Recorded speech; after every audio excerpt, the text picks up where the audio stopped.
from each happily ever after, every wish upon a star. Let's break down the movies that shaped who we are, from memory lane to now and everything in between. The most famous of films to the ones we've never seen. Decade by decade, all the times we laughed and cried, and with a little pixie dust, they will all take flight, reliving the feelings, and we're trying our very best. And if they mean the same to you, please be our guest. So hop aboard, we would love to have you as we hang with a certain mouth, the whole gang too. If you love nostalgia stuff, we hope this does the trick. Thanks for joining us as we deep dive the magic. Hi, and welcome back to the Deep Diving the Magic podcast. I'm KJ. And I'm Jeffrey. And we are back today with the 63rd Disney feature-length film from January 16th, 1963. It is a film called The Son of Flubber. That's right. Yet again, 63rd film, 63rd year. This is the last time this is ever going to happen. 6'3", ladies and gentlemen. 6'3". I don't think it's ever going to happen again. Because we just keep the thing. It could happen. Keeps on moving on. But not only that, this is also the first sequel. Yes. The Son of Flubber is obviously a sequel to The Absent-Minded Professor.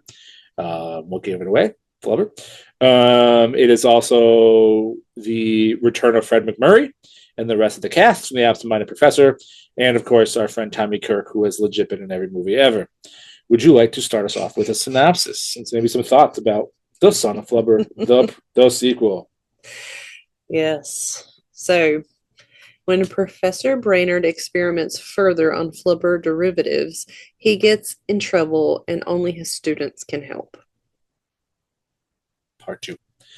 Any other thoughts before we dive right in? Yes. I discovered during my trivia research for this episode that Walt Disney himself distasted sequels. Imagine how the 90s would have been different. I know. What do you think he would think? I mean, by that point, he would have been almost 100 years old. Yeah, but like, how do you think like he would view what the company has done with all the sequels and trilogies that we've had? Toy Story. What do you think he would think about something like Toy Story now? Star Wars. Well, I mean,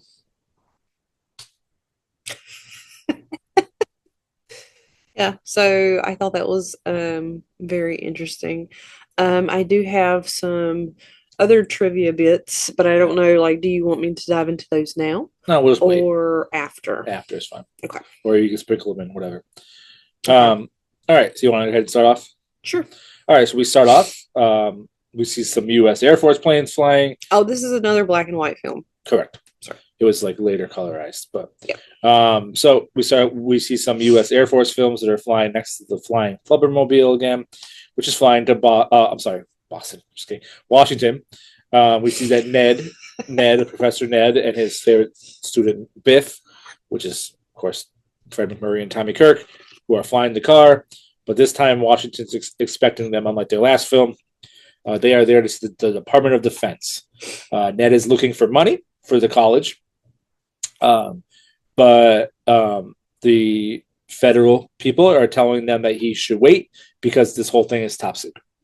Mm-hmm. The political officials are more concerned with golfing, and they send him on his way. So he's not getting the money he's looking for the college. Yeah. As much as I liked The Absent-Minded Professor, I went into this with high hopes. And isn't that on your list? It was at one point. It got the boot. It got the boot. Yeah, I don't think it's. I don't think it stayed on there long. But I did enjoy it, and I have to ask you. You might know. You might not know. But was The Absent-Minded Professor on Disney Plus, or did we also have to rent that? So I thought it was weird that we had to rent this off of Prime, that we couldn't watch it on Disney Plus. Not sure. Anyway. I just wanted to throw that out there. It's not on Disney Plus. So on their flight back, Biff's talking about how his dad once again wants to tear the school down. His dad, Mr. Hawk. Well, I mean, every movie needs a villain. So they get back. They're going back to there's like at the university. There's like a meeting of all like the officials, and the Mr. Hawk is there, but all these officials are waiting for Ned to come back with the money, and they're talking about how they're going to name the new science hall Flubber Hall. Mr. Hawk is being a grump about money. So then Ned gets there, and he has to unfortunately tell the officials that he didn't get any money.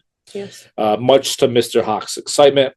Yes, I thought it was funny that Mr. Hawk's like, oh, so let me guess. They didn't give me any money. You have to wait, but it's coming. Mm-hmm. And he keeps like dropping all these little things, and he's like, yeah. Yeah. He's like, and you can't give this idea to anybody else, right? Because you can't, because it's top secret. Yeah. So, just like Mr. Hawk predicted in the first movie. So Mr. Hawk says to them that he only has till 9 a.m. on the first of the month to get him the $350,000 that the school owes, or the bulldozers are coming. To tear the school down. Ned then tries talking about his new project, which he is working on, because of course he is, but the officials are more concerned with all of Hawk's news. So then we cut to they leave that meeting, and Ned is on his way home, and we see that Mrs. Brainard, Ned's wife, who we know her backstory from the last film, is at home, and she's being like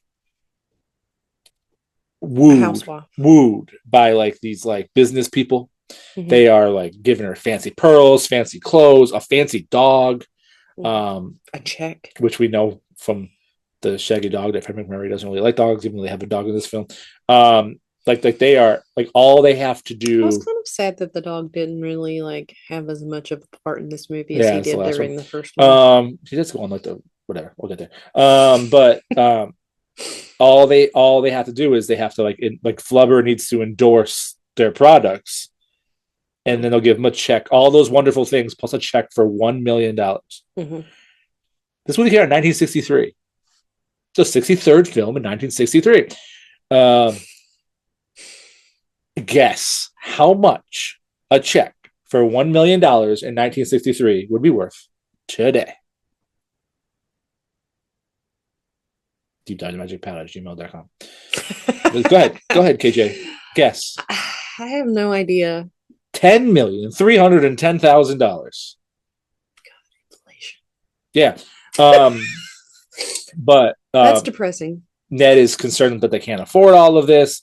Mr. Hurley, who is the guy, is trying to talk Ned and Betsy about they're going to make Flubber Enterprises. They discuss different types of different products that they're going to use. Flubber gum, Flubber toothpaste, Flubber mint gum. Yep, Flubber mint gum. I laughed so hard.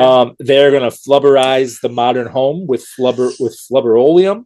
Like they show this video of like this lady dropping a baby, but it bounces up. They drop the eggs, but it bounces up. Yeah, because that's sex.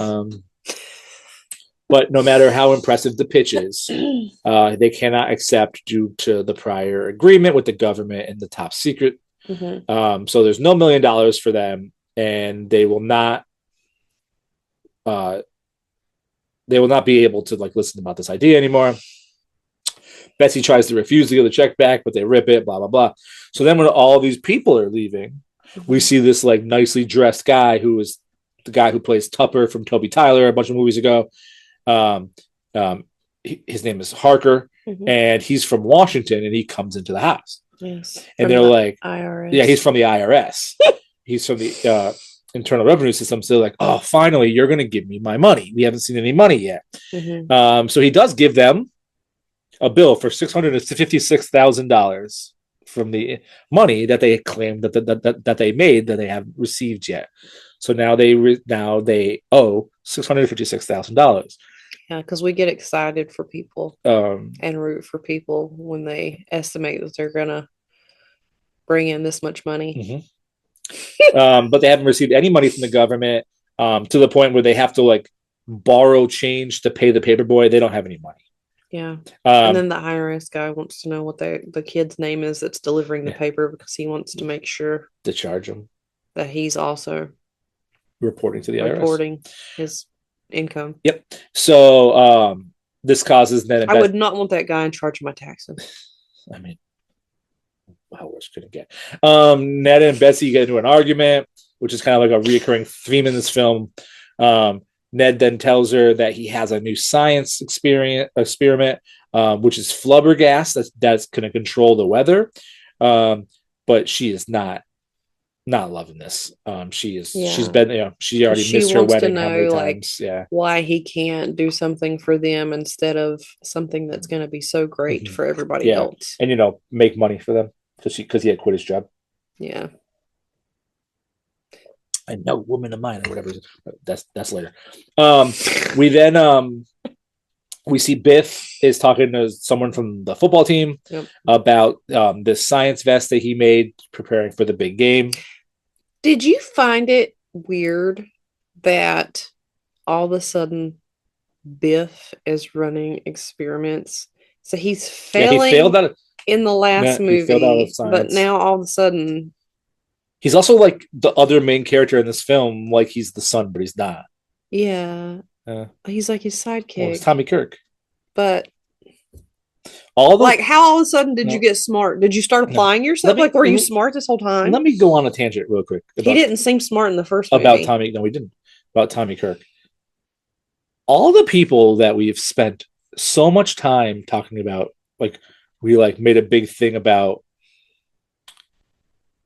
all these characters who are in 3 or 4 films. We're like, wow, these dudes are in so much. Fess Parker's in 5 films. Yo, Tommy Kirk and the Moochie kid, who's not in this film, Fess Parker, are in Kevin Corcoran.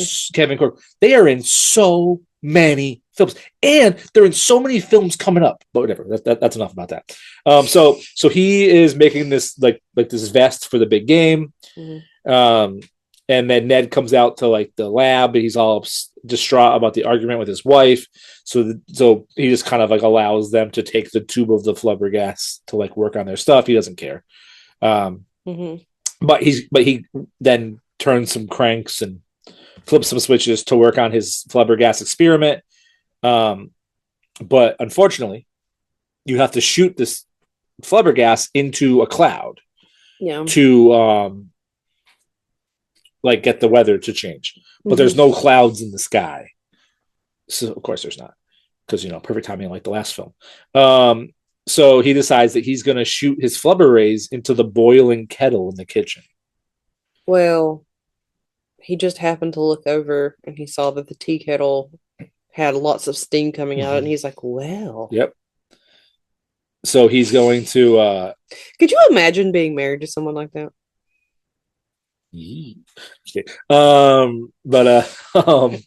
So he blows the flubber rays into the boiling kettle steam, which causes a Disney storm to violently take place in the kitchen.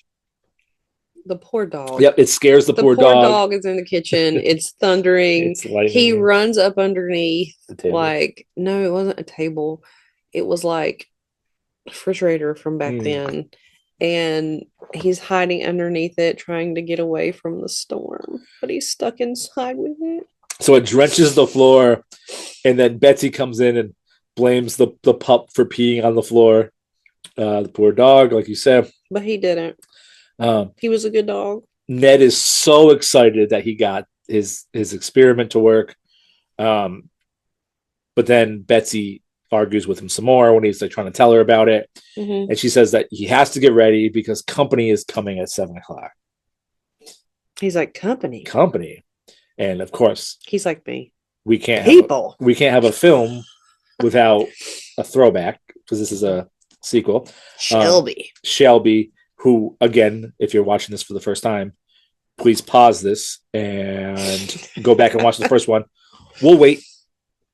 Okay, we're back.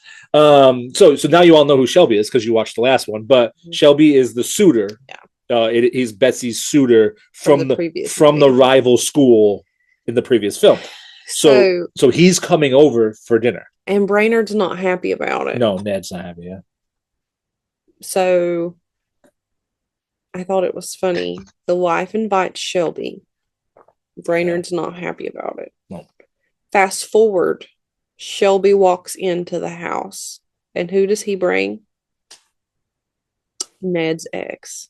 Yeah, I mean, and the wife's not happy about it. So clearly, Shelby did it on purpose. Yeah. So he maybe he still thinks he has a chance. So he brings he brings over Ned's old fling, whose name is Desiree, which is such a bougie name. Sorry if your name is Desiree. But Betsy's not pleased. Again, Shelby's up to something. Awkward dinner conversations. This lady Desiree is all about Ned, though. It's like still like, you're the one that got away. Ooh, kissy kissy. Ooh, la la. Like, and his wife's just sitting there shooting daggers at him, like, yeah, you're dead to me. Yep. So that causes more arguing. Shelby wants to ask Betsy to be his new assistant at the competing college, which causes more arguing. This is where he says, "No woman of mine is going to get a job." Blah, blah, blah, blah. 1963. Shut up. So we've luckily come nice and far. Yep. Now I'm expected to work and make you dinner. No, oh shush. I appreciate you. You're welcome. Deep dive in the magic pod at gmail.com. The patriarchy is ridiculous, just so you know. Well, that's why we're smashing it in this film. Anyway, keep going. There's a film coming up that I'm very much looking forward to that is very much about smashing the patriarchy, and I look forward to that. Well, don't blow it. Okay, so I don't even know where I was. Desiree, no woman of mine is gonna get a job. She's so bougie, and then Shelby offers Betsy a wife. job. Yeah. All right. So it then cuts to outside where Biff is testing out the Flubbergast football suit. It's like inflating at like an alarming rate. It explodes and it causes like the football to fly into the sky, and then it causes like the guy to go into like the chickens, the next door neighbor's like chicken coop, which causes like the dude to like shoot at them. I really love a good comedy. Yeah, this is a comedy for sure. And then next day, Ned is like, I'm gonna shoot this gas into an actual cloud. And but unfortunately, doesn't work. No rain. But what does happen? It smashes literally everything around, like every window, like the weather pressure is like breaking cars' windows, houses' windows, glasses inside the bar. The poor milkman's like all of like his milk smashes, and the cats are all excited about the milk. Yeah, because it busts all the glass. So the weather pressure is breaking every single glass around. And Ned has no idea. That in mind, though. Ned has no that idea. In mind. Ned has no idea. It's going to be important later. Ned has no idea. So Ned's like, oh, it just didn't work. So he's decides that he's going to reverse the polarity, and he's going to create his own clouds. And at the same time as this, the inside house phone rings. And Betsy answers the inside house phone. Well, because they're outside in like a shed. Yes. Yeah, so like the phone rings inside, and Betsy answers it like she's Ned, and of course it's Desiree, the former lady friend. And she's like, "I'm excited to see you tonight, bougie, blah blah blah, flirty, or maybe it's tomorrow night. I don't know. It's sometime." So then they end up arguing some more. But then we cut back to the garage lab, and it like there's clouds in the lab now. They're actually forming. There's a Disney storm in the garage. Ned says something along the lines of "great jumping Jupiter poodles," whatever that means. Ned's a very interesting song. Yeah, we see Biff is working more on his suit. He's building like a practice course for the suit. Then Ned all excitedly runs inside. He's drenched from the storm, and he remember he has to hide his paperwork because he doesn't want it to get ruined from the rain. And he excitedly tells Betsy, and she's very much upset with him right now. She's upset about Desiree. She's upset about their money problems. She's packing the suitcase and she's leaving because she's going to go somewhere to think clearly. But of course, she tries to leave. This dude missed your wedding 3 times, and you didn't think that your life was going to be a complete and utter crapshoot. I don't know what she was thinking. So she goes to leave. She seems like a smart person. She does.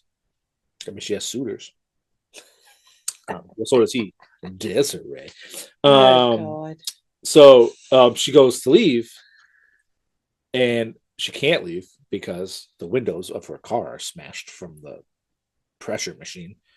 But then she just drives off. She smashes the window and drives off. Anyway, like the patriarchy. That's right. Smash that patriarchy. Show you dinner. Yeah. Smash that patriarchy. Which is actually funny because he can't eat, which is something we're going to get to in a couple scenes. You're welcome. So then we see Biff and the football team. They're testing out the suit again. This time it causes again for them to bounce into the chicken coop. The guy shoots more bullets at them, and then Ned is trying to get a hold of Betsy. He's calling, and at one point she answers again as the maid, and she's like, "Oh yeah, Betsy's got all sorts of plans. Guys love her. She's getting ready for the Halloween party." But then Ned's like, "All right, well, I have to eat something." So he gets 2 cookies. Then the doorbell rings and there's trick-or-treaters. Dinner. So he gives the 2 cookies to the trick-or-treaters instead. And they're like, "It's stale." And he's like, "Yeah, I know." Because he also tries to eat the dog cookies. And then the dog is crying, and he gives the cookies to the dog. And I hate the way dog cookies feel, so I can imagine how they taste. So then he's like, "When's the last time you touched a dog?" "Oh, at work, dude. Not anymore, man. I don't work in an office like that anymore." When the pups would come through, and then the ladies would expect, and whatever. I'm not gonna say I don't love dogs. I have a lovely pup, but they're like, "Oh, give such and such a cookie," and I'm like, I don't want to touch that grainy ass thing. Talk about that. If Faye overhears that you're giving other dogs treats, she's gonna be so upset. Yeah, I love my dog. I give my dog things that are much better than treats, like smashing the patriarchy. We all know what the FA stand for in Faye, but we won't get there in that.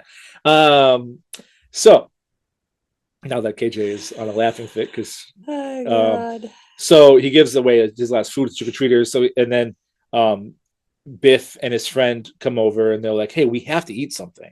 And they're like, "Well, we don't have any money. We don't have any money. There's no money, blah, blah, blah." So they're like, "All right, we're going to dress up and we're going to go to this Halloween party and we're going to steal the food at the Halloween party." You're not stealing the food. You're just going to invite yourself. Yeah. I mean, they were invited. It's not like they So he goes upstairs to look at an old trunk to get. He finds an old high school costume where he's playing the saxophone or whatever. Saxophone, right? So they go there. They're gonna go eat the food. He dresses up in a huge big coat and a saxophone. Like I said, go ahead. Trivia moment. Okay. So Fred McMurray really was an accomplished saxophone player, so he is actually playing the saxophone in the party scene. Just so you know. Bringing the party. Just so you know. Smashing the patriarchy and bringing the party. Is that what he's going to call his band? The Patriarchy? Whatever. So he tries to sneak out of the party with the food, but Desiree and Shelby catch him. They make him play the saxophone, which is, I guess, really him, like you said. And at the same time, because they must have watched the last film with impeccable timing, Betsy shows up at the party because she got talked into by the people she's staying with.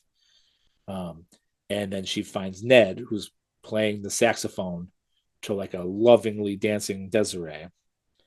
And she tries to leave because she's I'm over this. I would have smashed the patriarchy right in front of everyone.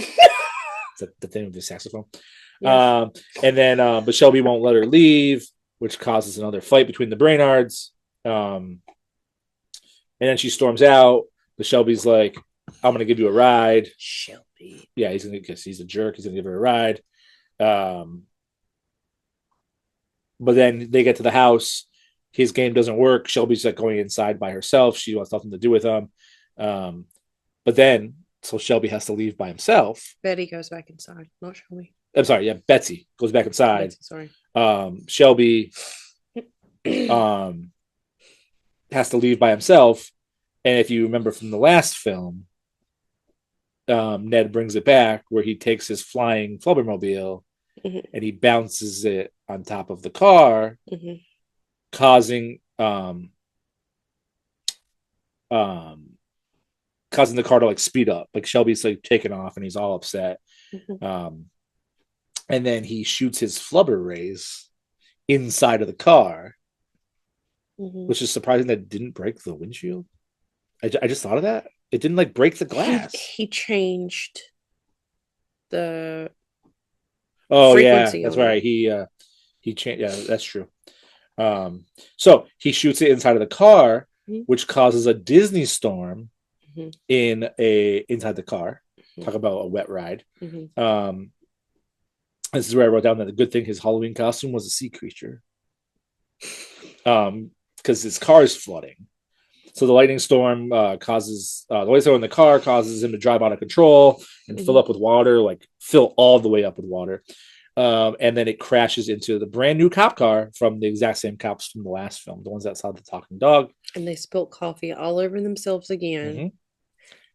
So that they opened the door. And the car looked like an accordion. Yep. It was perfectly and it was folded. Full of water. Anyway. So they opened the door to see Scuba Shelby and like get flooded out of the car. And then we cut to the next morning where Mr. Hawk shows up to talk to Ned. And he's like, I did some research and realized that your house is in perfect line with all of these houses that have all their glasses smashed. So it had to have been your fault, which is the first that Ned heard about it. And then Mr. Hawk is like, I own the insurance company. I forgot what it was called. It was called like Old Yang Syne Insurance Company or whatever. Like he owns the insurance company that's on the hook for all the damages. And he's not happy about all the damages. But he's like, instead of turning him into prison, he's like, I have an offer for you that we can go into glass company fraud to make money off of this. Like they'll like insure a house, break the glass, insure a house, break the glass, and make a ton of money off this. But of course, Ned, being the goody two shoes, want to help the world guy, he refuses the illegal offer. Go ahead. He's not a goody two shoes. He was just a good person doing the right thing. Yeah. Same thing. No. A goody two shoes is somebody that goes way out of their way. This dude wouldn't get a job for his wife because he wanted to save the world. Yes, but the crooked guy's like, listen, we're going to do this scheme. And he turns the scheme down and you're calling him a goody two shoes. Well, no, but he's the same guy that wouldn't get a job because he wanted to like change the weather. Whatever. Deep dive in the magic pod at gmail.com. So he's not a goody two shoes. So Ned refuses, which then causes Mr. Hawk to threaten legal action against them. How is Mr. Hawk still out and not in jail himself? He shot at Ned because he like in the last movie. He like owns the town. He's like Mr. Gold. Yes, but he shot at people. That's like our first Once Upon a Time reference in like many films. Remember, we were like every film's gonna have Once Upon a Rhyme reference. That's our first Once Upon a Time reference in many films. But man, we had a 30 movie, so we had a spin-off. I'm not watching that, but we have lots of films to go. All right, well, we're only on the 63rd film in the 63rd year. I don't even know where I am anymore. We have gone on many tangents. Whatever. Goody two shoes. Whatever. It cuts to the big football game. We're at the big football game now. The best part of the movie. Medfield is completely outmatched, like they were in the basketball game in the last film. Hawk he has like a judge and a sheriff with him, and he's trying to find Ned, but they're not at the game. And then we see that Ned, Biff, and the other football guy are like flying towards the game because they have like this like thing to help them win, like this like suit that they've been building throughout the film. Shelby comes and sits next to Betsy, and he gloats with her or whatever, trying to get her to sit on the other side, the other school, blah blah blah, like in the other film. And then Biff and his friends show up with their secret weapon, quote unquote secret weapon. And then Ned disguises himself as a football player to hide from the cops. And then like the team is getting absolutely killed. But then they put in this like inflatable Flubber suit. And then they end up like throwing the player like a football, touchdown, interception, touchdown, interception, floating into the stands, bouncing players, touchdown, fumble, Medfield ball, touchdown. So it's like they're coming back. Like it's like the Harlem Globetrotters in the last film. So that they end up that they're only down by 2 points in like the last few seconds of the game, but the valve breaks and the suit no longer works. So like, oh my god, what are we gonna do? And they're like on like their own 2-yard lines. They have like the entire. You should have let me use the needle. Yep, they have the entire field to go. So they decide that you know what they're going to do. They're going to attempt a field goal. Yep, they're going to attempt a field goal. 8 seconds left. The entire length of the field. Everyone's thinking that they're stupid. The announcers have no idea what's going on. But they're going to attempt a field goal. So they end up blowing the football full of Flubber, and they kick this giant field goal. It goes across the whole entire field. It's the most long, successful kick. Medfield wins, but the ball just keeps going up and up and up and up, and it never comes down. So no winner is getting that trophy football today. We then cut to like they're all excited. They're all cheering. Medfield, the team we want to win wins. I don't even know Medfield, whatever. There's too many stuff going on in this. Yeah. But then it cuts to the trial, and Ned Brainard is not. It doesn't look good for him. Like it's like this dude's gonna get in trouble. He gives this big speech in the courtroom about fear that really has nothing to do with the rest of the film. He talks about how the road to genius is full of fumble footing and bumbling. And but then Biff runs in to tell everybody to stall for time. He's like, give me some time. So Biff is just like, screw my dad. I'm going to go against him because I got this new adopted dad guy who didn't fail me in class, whatever. He's smart. Yeah. So then Betsy's like, all right, I'm gonna stall for some time here. And she gets up on the stand. And she like gives like one of those like she goes under oath. Yep, she goes under oath, and she gives like one of those like in the Goonies where Chunk just like tells his whole life story. She like just tells the whole life. We met on a day. Yep. The weather was. Yep. I was wearing. Yep. So she just like tells this whole story. He looked at me like. And everybody is like trying to figure out why she's just like talking and who she's so going romantic. For. And she's just stalling for time. And then out of nowhere, Biff comes running back in with a character who's played by Ed Wynn, which we know was the Mad Hatter guy who's been in a bunch of films. Edwin. Ed Wynn. We have friends with the last name Wynn. Edwin. I know, but I think it's funny because how often can you have a first name and a last name end up being put together as one name? Jeff Free. Whatever. Edwin. So Edwin's character is the country agriculture agent. And he states under oath that the rays have actually helped the plants grow in an eccentric way. In the beginning of the thing, he was testifying against the defendant for the prosecution. And then he came back in because he was going to testify for the defense because of what he found. So, sorry, excuse me. In a town where there's not good soil, all of a sudden, the plants are growing like crazy. The crops are huge. It's saving the agriculture. He talks about how Everything's growing at a fantastic rate. Mhm. They bring in evidence, and they're bringing in these giant vegetables. Like, Yeah. go ahead. And then the prosecution person, somebody comes in to talk to them and said, your wife said to hurry up and end up because a giant squash just rolled over your sports car. Yeah, roll over your car. So the judge is looking at all this giant food, and he's like, all right, case dismissed. We're going to drop this. He's Well, fine. he did ask the professor, if you had to go back, would you do everything the same way again? And he said yes. Mm-hmm. So, case dismissed. Professor Brainard is free. The school band busts into the courtroom to celebrate. Mm-hmm.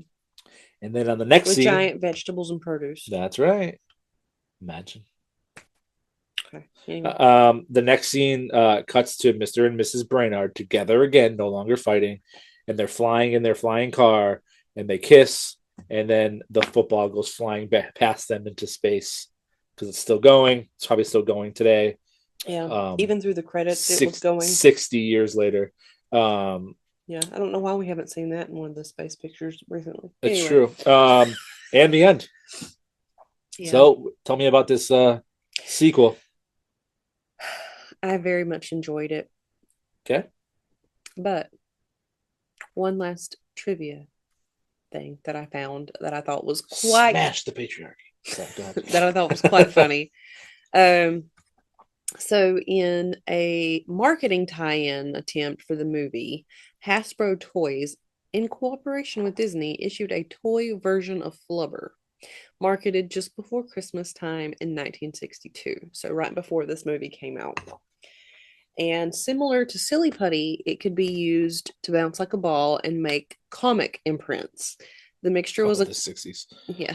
The mixture was a combination of rubber, mineral oil, and green food coloring that had been lab tested with no ill effects and was marketed as being made of a new parent approved material that is a non-toxic and will not stain. However, within weeks, claims came pouring into both Hasbro and Disney that the toy Flubber was causing full body rashes and sore throats in many children who used it, resulting in several lawsuits by angry parents. Eventually, after much experimentation and an intensive investigation by the FDA, it was determined that there was a property in the mixture of unknown origin that caused an infection of the hair follicles in certain individuals. The product was recalled, but disposing of it turned out to be an even dicier proposition. Trying to incinerate the mixture only produced a heavy, dense black cloud around the Providence, around Providence, Rhode Island. Garbage dump where the attempt was made. Working with the U.S. Coast Guard to sink the substance at sea turned also into be a fiasco as well, as the next day almost all the dump flubber came floating back up into Narragansett Bay. Finally, it was decided to use the mixture as a landfill. So they buried it deep under the parking lot at Hasbro's new warehouse just outside of Providence. Even then, the incredible, the true story doesn't end there. A popular urban legend among Hasbro employees is that every year during the hottest days of summer, you can still saw some of the mixture oozing through the cracks of the parking lot. Yeah. So I thought the last couple movies that we've watched, it's like how many things can go wrong for these people, and then like legit there's a toy made and they have to get rid of it. They have all these like things happen to go wrong with it. What's a bigger flop from the Disney company to do with Flubber? When they tried to make Flubber, or when they made Journey into the Imagination, and they tied this into the new Journey into the Imagination. I'm wondering about the 90s Flubber movie. Some could say that those checks because I feel bounced. I feel I feel like I've never seen that movie. None of these Philip Ford movies. such a good movie. Maybe it's why I like these so much, but I'm pretty sure they made some kind of Flubber toy in the 90s. So do you think Hasbro was like, hey Disney, let's give this another go? I mean, maybe. Maybe it was We've just, been maybe testing it was this just, out since maybe it was just 1963. silly putty, We have not messed this up. or It was GAC. Play-Doh, which my mother hates. All right. So, fun film. What'd Yeah. you rate it? And what's your thoughts on the film? I rated it a 6. I did not enjoy it as much as What I. a slap in the face! I know I didn't enjoy it as much as I like the Absent-Minded Professor. Smash the patriarchy. Sequels. I don't know. Sequels are I always, was just like, oh, the first one was definitely better. Like what we did should have IMDb just. rate it? And apparently, the only reason Disney was like, yeah, let's do a sequel was because there was so many like things from Gags the absent-minded professor that didn't get used. Um, I, they definitely could have left this one alone, I guess, but it was good, but it wasn't as good as the first one. IMDb gave it a 6.1. So you gave it a lower. So, you know what this film has the distinction of? Being 63rd. 63 and 63. That's not going to happen again. You said it wasn't going to happen again last time, but it did. No, just those two, back to back. So, does this 6 in 63? Time out. Do you think they meant to do this on purpose? They have no idea. How do you know? They weren't like, hold up. We cannot release this in December. Yeah, that's about January. Hold up till January. Go ahead and release the Flubber toy, but not the movie. So does this Flubber, Son of Flubber? It's a weird name, Son of Flubber. They should have just called it something else. But does it bounce its way onto your list upon a star? No. Then what is your list upon a star? So my list upon a star is 101 Dalmatians, The Parent Trap, Sleeping Beauty, Dumbo, Lady and the Tramp, The Three Caballeros, Moon Pilot. If you haven't watched it, you should. The Shaggy Dog, Peter Pan, and Alice in Wonderland. The fact that Alice in Wonderland is your current number 10 is wild. Because you're going to put some weird movie on. You're going to bump off the classic masterpiece. But whatever. So, speaking of masterpieces. Some of us don't like it as much. Some of us are wrong. So, speaking of classic masterpieces, my list upon a star is also Smash the Patriarchy. Smash the Patriarchy. 101 Dalmatians, Peter Pan, Alice in Wonderland, Babes in Toyland, Pinocchio, The Adventures of Ichabod and Mr. Toad, Snow White and the Seven Dwarfs, all the way back from number 1, Sleeping Beauty, Lady and the Tramp, and The Swiss Family Robinson.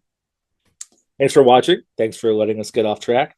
Thanks for allowing us the time and energy to smash the patriarchy.